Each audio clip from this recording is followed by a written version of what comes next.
Evie, Powerful Improvements, Putnam, Connecticut. It is Saturday morning. Come on, Evie.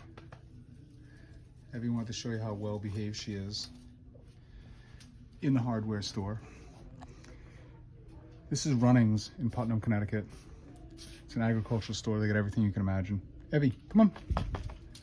Good girl. We have all these banjo fittings, cam lock fittings, to remedy my IBC tank situation. They have a decent supply here, slightly limited, so maybe I'm not going to be able to put together the perfect setup. But this is what I've come up with so far today. This will be my tank that is up by the bulkhead of the truck, and we have to put an adapter in there, which jumps out immediately into a 1-inch angle bar. Okay, that's going to bring it over to connect to the next tank. I'm going to have a banjo valve here, which I have at home, so I can turn that tank off. This is the tank towards the back of the truck. We'll come down, then feed the pressure washer that way, which I have another shut-off valve right ahead of my Y filter.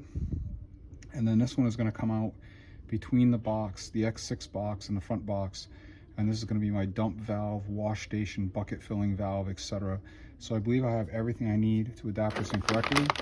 We got a nice bag of 1-inch clamps, and I'm going to be using this nice thick ag hose. This stuff works really well. I used it a bunch last year. I got a new section of that combined with what I have left at home. We should be able to put the tanks together and hopefully be washing tomorrow. I appreciate all the help with the plumbing yesterday. Let me show you guys what I wound up doing this morning. I'm real happy with how this came out.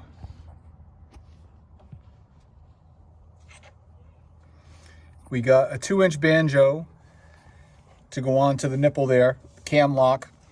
I don't know why I wasn't seeing that before. Once it was pointed out to me, it was so obvious. And I said, oh, I can't believe I didn't even think of it, didn't even see it. But there it is. We got a banjo cam lock, 2-inch. We did an adapter right off of it to 1-inch. 1-inch threaded piece to a 4-way. This one goes to my pressure washer, to my Y valve. And there's a valve there too to turn that off. I'll show you why in just a minute. This valve shuts off the feed from the other tank. Same thing on this one, banjo 2-inch to 1-inch with an elbow. I wound up using the nice thick spa hose, and we have it off right here, so I can choose to only use this tank, or if I want to add extra water, it'll be from that back tank. That's probably how we're going to run. I might change that as we run through the season, switch out which one I use more as reserve, but that's what we're doing for right now. This comes off of here, and this is my drain wash station, bucket filling station for this year.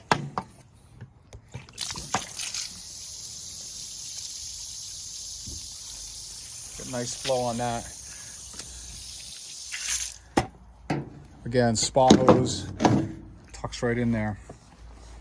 All right, I want to show you what's happening with this filter. So you turn the filter off, water to the filter off, right? And then you have the drain here. You replace that with a 1/2-inch nipple.